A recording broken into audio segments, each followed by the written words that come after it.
Hey guys, tonight we're staying up way past bedtime, and I promise, the kind of lake you think is calm and picturesque might just be the last place you'd ever want to visit. Imagine the air thick with pine and humidity, the water perfectly still under the sun, yet something about it feels like it's watching. You'll wish you never looked out that window. So, before you get comfortable, take a moment to like the video and subscribe, but only if you genuinely enjoy what I do here. And while you're at it, post your current local time and one creepy thing in your room right now. Now, dim the lights, maybe turn on a fan for that soft background hum, and let's ease into tonight's journey together. You roll the car into the gravel drive of Shadowlake, a remote summer retreat tucked between towering firs and jagged cliffs. The lake stretches like black glass, reflecting clouds with a perfection that almost hurts your eyes. Your kids are already buzzing with energy, darting to the small dock that juts awkwardly into the water. You should feel relieved. They're laughing, but instead, a subtle unease curls in your chest. The host's welcome note lies on the counter. Neat handwriting, but with the kind of phrasing that puts you on edge. Rules, the first thing you notice. Boats forbidden after dark. Warnings about the fish tugging unexpectedly. Reflections that shouldn't exist. Your wife brushes it off, but you can't help thinking about real-world lake statistics. Over 90% of freshwater drownings in the U.S. happen in lakes with murky bottoms, where swimmers underestimate depth and obstacles. Experts still argue whether eerie phenomena reported in these waters, strange lights, sudden fogs, are merely optical illusions or something else. You glance toward the dock, where a bright sun splinters across the water. The children squeal with delight, splashing around. You step closer, toes sinking into the cool mud beneath the lake's edge. The water looks almost green in the shallows, then brown and opaque further out. There's a legend in the region, passed down on local forums. A pale widow who drowned decades ago allegedly lures anyone too far from shore. People dismiss it as tourist lore, yet your skin prickles. You slip into the water. Cold prickles against your calves. Your feet sink into something slimy and unidentifiable, long tendrils of plant life maybe, or something that moved too quickly for your eyes to track. The laughter of your kids becomes distant, the air above muffled, as if the lake itself absorbs sound. A faint hum begins beneath the water, soft, lilting. You freeze, heart thudding, and then a shadow flickers across the bottom. Not a fish, not a log. Something pale, floating, unnervingly humanoid. You surface quickly, blinking against sunlight that suddenly seems harsher. The children are still in the shallows, giggling and unaware.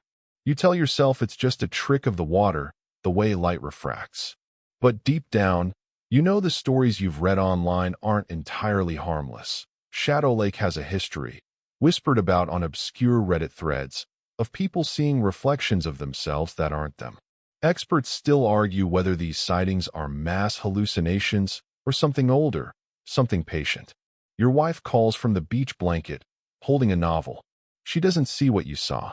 You try to shake it off, coaxing the kids back to the shallows. The hum fades, or maybe your mind just stops listening.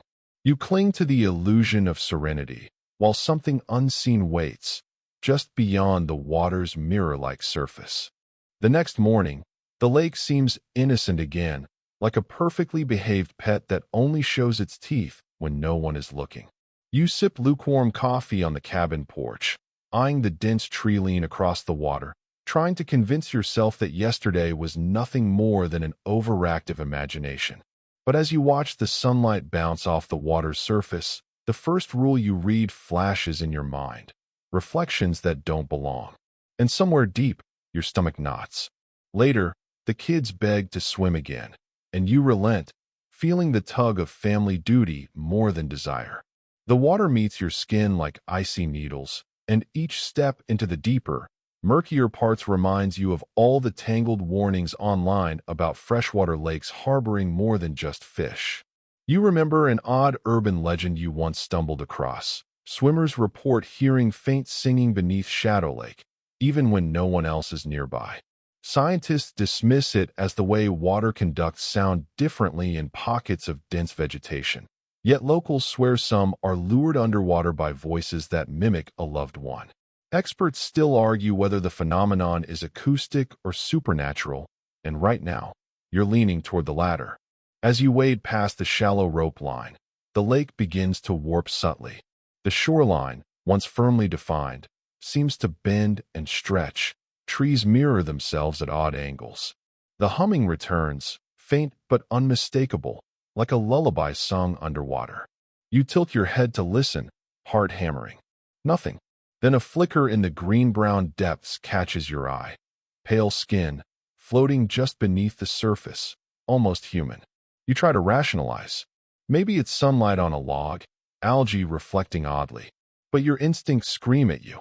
The kid's laughter sounds distant now, dampened by some invisible barrier. You surface quickly. The world snaps back into normality. The sky is bright blue. The kids are chattering. Your wife's book glints under the sun. You shake your head, muttering about imagination, yet you can't stop looking over your shoulder. Back on the dock, a gentle breeze rustles the reeds. You notice something that makes your chest tighten. Your reflection in the water seems delayed, as though a moment behind your movements. You blink. The reflection freezes for a second, staring back at you with a calmness that doesn't match your own. Goosebumps rise along your arms. You remember another Reddit thread. An obscure account claimed that Shadowlake's reflections sometimes move independently, leading the person watching straight into danger. Experts debate whether it's an optical illusion, the brain filling in lag, or something older, more cunning. By mid-afternoon, the temptation of a paddleboat outweighs caution. You row out across the still water with the family. At first, it's picturesque, sunlight flickering over dark ripples, birds calling from the forest edge. But as you approach the center of the lake, the familiar landscape dissolves. Trees seem to drift slowly, shoreline vanishing like it's being erased. You shout directions, but the kids' voices bounce oddly, echoing as if trapped in a tunnel of water. You recall the rule about the optical trap. If you can't see the shore, never call for help. Only shout the designated phrase. A chill sweeps over your shoulders. Something glides beneath the boat. You feel it. A subtle push, a current that shouldn't exist. Shadows coil just under the water, too dark, too fluid to be fish. The paddleboat rocks violently, and a distant hum rises to a piercing note. You clutch your children's hands. Your wife grips the oars, wide-eyed, voice barely audible over the unnatural stillness.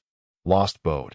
You scream as the rules dictate, and the water responds with ripples that chase you, small but insistent. Then, movement. White shapes under the surface, pale and faceless, circling. Your mind stutters, heart hammering. One shape bursts toward the boat's edge, and for a split second, you see a face, grinning unnaturally, eyes hollow. The kids shriek, and the boat tilts sharply. You kick the bottom of the hull, trying to stabilize, but the current is stronger than anything natural. A cold, almost sentient weight presses beneath you, pulling, nudging, demanding compliance. Finally, after what feels like hours but is only minutes, the shapes recede. The center of the lake opens into a deceptively calm pool. You gasp, sweat running down your back, the kids clinging tightly. You all stare at the water, hesitant to speak. The paddleboat drifts slowly back toward a distant, indistinct shoreline that wavers as you approach. You cannot shake the sensation that eyes, multiple, empty, patient, are watching from beneath, waiting for a lapse in attention. The lake doesn't forget. As you reach the shallow water near the dock, you note the subtle differences in the air. It smells wetter, heavier, as if the lake itself exhales. Your wife is pale, hands trembling around the boat's edge, the kids silent for the first time all morning. A single reflection wavers on the water, a woman in black, long hair plastered to her face, standing on the far shore, though no one is there. You realize the stories weren't exaggeration. Shadowlake does not forgive oversight, and the first true taste of its hunger has only begun. The afternoon drifts into a strange haze, heat rippling off the lake like molten glass, while you and your family remain tightly clustered on the dock, recovering from the paddleboat ordeal. Your hands are still clammy, your heart refusing to slow, and every rustle of the reeds or bird call sets your nerves on edge. The kids fidget but refuse to leave your side. You glance at the shoreline and see the same pale figure for a fleeting moment. A woman in black, hair plastered to her head, standing where no one could physically be. Your brain scrambles for logic, but instinct shouts at you to stay vigilant. Shadowlake has rules, though half of them feel unwritten. Later, you rent another paddleboat, reasoning that a controlled, brief trip is better than leaving them cooped up in the cabin. At first, it seems almost peaceful, sunlight warming your shoulders, wind teasing the hair on your neck. But as you paddle further from the shore, the same optical distortion begins to unfold. Trees twist and stretch, the forest edge melting into the water's reflection, and suddenly, every landmark you trusted is gone. You realize you've drifted into the forbidden middle section, where the lake warps reality itself. You try to navigate with your eyes, but the water seems endless, a dark expanse reflecting nothing but pale clouds. Panic creeps in, and the kids' voices rise, fraying at the edges with anxiety. You remember the rules. Do not call for help. Only the phrase, "lost boat," will summon rescue. Your throat tightens, but you force yourself to shout, cupping your hands to amplify your voice. Lost boat. Your echo seems to hang unnaturally, bouncing back slower than it should. A chill runs up your spine. Beneath the water, a shape rises, pale, faceless, impossibly long-limbed. It moves with precision, circling the boat as though testing its prey. You grab Olivia's hand and drag her toward the center, trying to stay composed for the kid's sake. Noah's small voice cracks as he whispers, "It's not real, right?" You can't answer. You only know that touching the water feels wrong, like your fingers brush against something alive but alien. Then the first impact hits. The boat shudders violently as a weight presses against its side. You grab the oars, pulling with every ounce of strength, but the water resists, the shadowy presence below moving with calculated force. The kids scream. Something under the hull brushes your leg, cold and slick. Your stomach knots in fear, remembering obscure internet reports of water phantoms in northern lakes. Swimmers describe pale, humanoid shapes, smooth as porcelain, that vanish when approached, often leaving a chilling suction against the skin. Experts still argue whether these are hyper-aware fish, hallucinations, or something older. A second strike flips the boat. You plunge into the water, immediately swallowed by the lake's murky depths. The cold hits like ice, stealing your breath, and everything above is a blur of light and sound. You thrash, finding the kids by instinct, clutching them tightly as the pale shapes swirl around you. Each motion of their arms seems to brush against something alive yet intangible, like moving through cold silk stretched over bones. You kick toward the surface, lungs burning, heart hammering. Finally, you break through. The kids gasp, coughing, spluttering, holding your hands as they float in the dark, churning water. Your wife is missing.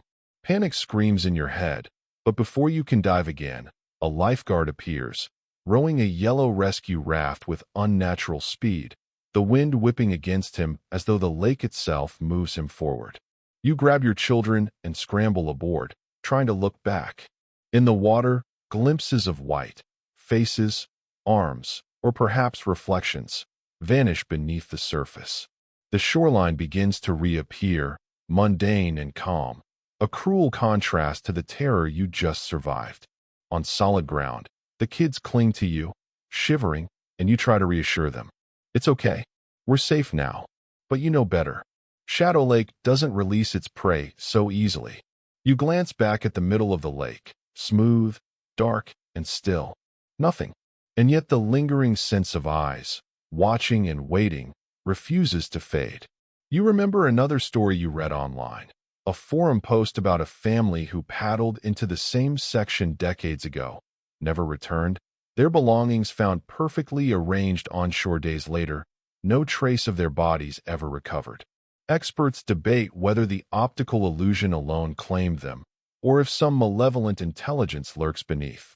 Even as you haul the paddle boat back to shore, the weight of the lake presses in on your mind. Every shadowed ripple now seems like a predator's gaze. Your family laughs shakily, the kids trying to mask fear with jokes about ghosts in the water, but the tremor in their voices betrays them. You can feel the lake measuring you, learning, counting. Night descends with unnatural haste, as if Shadowlake itself hurries the sun away. The air thickens with humidity and something else, an intangible weight pressing against your chest, like the lake's cold fingers extending beyond its borders. You've barricaded the cabin windows as best you can, but even behind glass, the reflection of the forest seems to twitch with imperceptible motion. Your kids huddle under blankets, whispering questions you can't answer. The rules flash in your memory, reflections that don't belong, lights on the water, and storms that arrive without warning. The siren hadn't sounded yet, but the first flash of lightning cuts across the sky, illuminating the far shore. For an instant, you swear you see her, Ruth, or something wearing her face, standing there, hair plastered, dressed dark and dripping, staring directly at you. You try to rationalize. Maybe the human brain is programmed to seek patterns in the dark, to find faces in water and shadow. But the pounding of your heart argues against rationality. You light a candle, its flame flickering violently despite the still air. Shadows crawl across the walls, distorting familiar furniture into grotesque shapes. The children cling to you, little hands gripping your arms, faces pale. Outside, the wind picks up. A soft, high-pitched droning pierces the air, the storm siren? Or perhaps something else. Your breath catches. A sudden tapping at the window makes you freeze. You remind yourself, there's no way someone could be out there. No one is supposed to be. And yet, you see it. A movement too deliberate to dismiss. A dark silhouette pressing against the glass. Your instincts scream at you to retreat, to hide. You herd the family into the bathroom, the smallest room with no windows, locking the door behind you. The children whimper softly. You force yourself to speak in calm tones, though your own voice shakes. It's okay. The lake, it can't reach us here. And then the humming starts again, faint at first, then insistent. It seems to seep through the walls, vibrating under your skin. You realize this isn't wind, isn't mechanical. It's deliberate, targeted. Something from the depths is calling. You recall an old urban legend. Divers in northern lakes claim to hear lullabies sung by drowned women, words inaudible yet unmistakably coherent, pulling them toward deeper water. Experts still argue whether it's sound or psychosis, but you don't have the luxury of skepticism now. Minutes drag. The siren's pitch rises, bending in an off-key note that scratches against your nerves. You peek through the crack in the door. Shadows move fluidly across the floorboards. But there's nothing corporeal, only the suggestion of something present. Your phone is dead. You can't call for help. All you can do is wait and pray that the lake's hunger is temporarily sated. A sudden, splashing impact rattles the cabin. Your pulse spikes. The door shudders under a weight that shouldn't exist. You grab the kids tighter, whispering reassurances you don't believe. The bathroom fills with a damp, earthy smell, like the lake itself has seeped in. Your mind flashes to every story you've read about lakes claiming lives. People last seen laughing on shore, bodies never recovered, belongings meticulously arranged as if the lake is mocking the living. Then, in the dim flicker of candlelight, you see her, or something that wears her face, emerge through the bathroom door. The pale skin, the hollow eyes, the impossibly wide smile. But there's a wrongness to her. Movement that doesn't align with human joints, a wetness to her hair and dress that defies gravity. The children cry out, and you act without thinking, grabbing their hands and pressing them to the floor. You force yourself to remember the stories, the rules. Panic is the lake's ally. Focus is yours. The figure pauses, tilting its head, as if assessing. The candlelight flickers violently, shadows dancing across its face. Then, as suddenly as it appeared, it retreats, melting into the corners of the cabin. You exhale shakily, listening to the dripping of water from somewhere. Inside or outside, you can't tell. Your body shakes, adrenaline coursing, as you realize the lake isn't finished. It won't be. Dawn arrives like a reluctant witness, gray and heavy, pressed against the cabin walls. The storm has passed, leaving the lake smooth and innocuous, a mirror of clouds and distant trees. Yet you feel no relief. Your body aches from the previous night's exertions, but more than that, your mind is raw, each memory of pale skin and hollow eyes etched into your consciousness. The kids are quiet, too aware now of the lake's invisible appetite.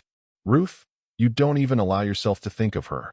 You remember glimpses of her twisted reflection in the water and the stomach-turning certainty that Shadowlake claimed her. You pack quickly, glancing at the water one last time. The shoreline seems mundane, almost reassuring, but instinct refuses to release its grip. Every ripple is a warning. As you load the car, the children cling to you, faces pale, their fingers cold against your skin. You mutter that you're leaving, that the lake is not to be trusted, that no photograph or postcard could capture the danger lurking beneath.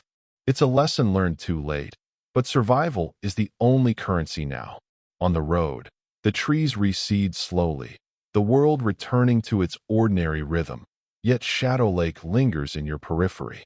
You notice every roadside pond, every reflection in a shop window, every darkened lake, and feel the same cautious tension. Are you being watched, measured, remembered? You remember an old folklore account of a small lake in Maine, similar to Shadowlake, where every 100 years, the water claims a family and leaves their cabin intact, their voices heard only in the rippling echoes of water.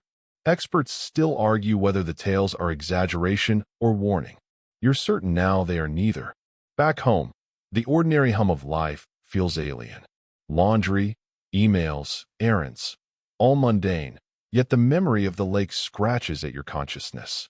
You can't stop thinking of her, the woman in black, Ruth's reflection that shouldn't have been, the phantom lullaby beneath the water.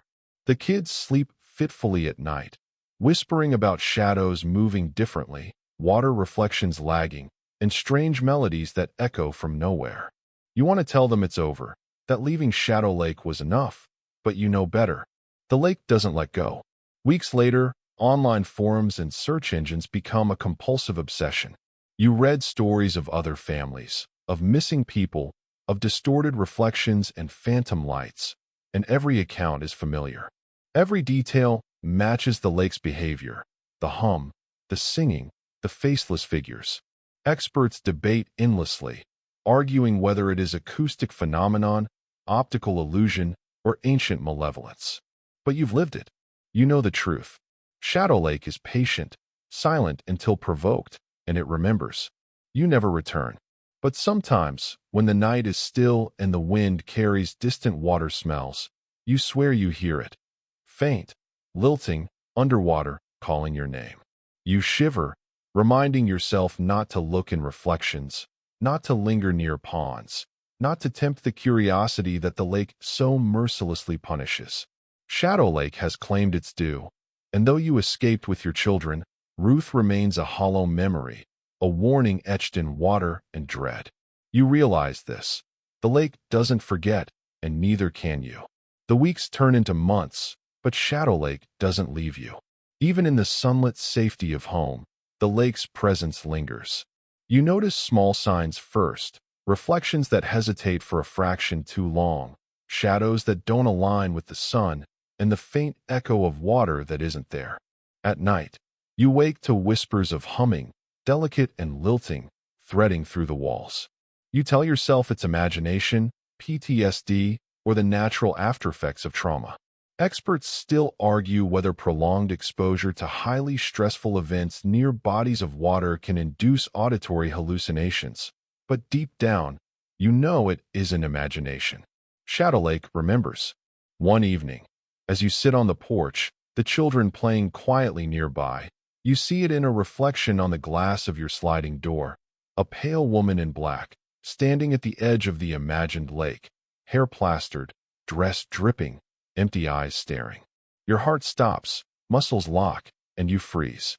The kids don't notice. They're too absorbed in the game of pretend. You force yourself to blink. Nothing. Ordinary night. But you can't shake the chill crawling up your spine. The memory of the lake's middle section, its warped reflections, the lost boat, echoes, they return like vivid nightmares layered over daylight. In the coming weeks, your vigilance becomes obsession. You read every story, every forum post, every urban legend of haunted lakes and water spirits. One account describes a family that paddled into the wrong section of a lake in Maine. They vanished without a trace, leaving only rippling reflections in the water. Another recounts a mirror lake in Europe where the water doesn't reflect the living but the dead, and anyone who witnesses it is marked. You recall the old rule about reflections that don't belong and realize it wasn't just a warning, it was a promise. Shadowlake doesn't just consume bodies. It feeds on attention, on awareness, on memory. The children start noticing things too. Olivia whispers that the kitchen faucet sometimes drips in rhythm with the humming she heard at the lake. Noah says he sees shadows in puddles outside that move against the wind. You convince them they're imagining, but even as you do, your rational mind quakes. You realize that survival is no longer about leaving the lake behind. It's about constantly monitoring the world for signs that it's still present, lurking, waiting. One night, unable to sleep, you research the history of Shadowlake again. The same reports surface: families vanishing, abandoned boats, sudden storms, reflections that don't belong. Every century, every decade, every season, the lake takes. Experts debate endlessly about natural explanations, optical distortions, low-frequency sounds, mirages, but your experience knows otherwise. You understand now that Shadowlake is patient, intelligent, a predator that transcends physical boundaries. It doesn't merely drown, it claims a piece of your mind, your perception, your certainty. And so you live with it, hyper-aware, cautious, teaching your children rules that they barely understand but will never forget. You tell them never to swim in unfamiliar lakes, never to trust reflections in water, never to ignore the warnings whispered in legends. Shadowlake is not done, and neither is its reach. Every reflection, every pond, every shadowed water surface could be an echo of it. You don't know when it will return, only that it will, patient as ever, waiting for those who dare look too closely. And somewhere in the quiet hum of the night, you swear you hear that faint, lilting melody again, the song of the lake, the lure of its depths. Hey, now for the final wind down. The hum of the night softens as you listen to your own breathing, the children finally asleep, their small forms rising and falling with each slow inhale.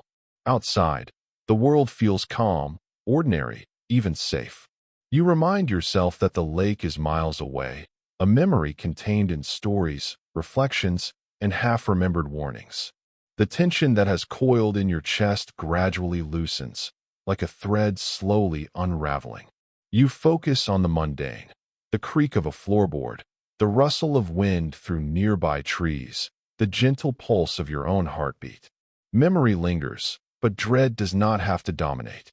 You imagine the lake, distant and still, the pale figure reduced to legend, a cautionary tale told by old-timers around campfires. Each shadow and reflection in your home is now merely ordinary, a trick of the light and imagination. Your mind, though scarred by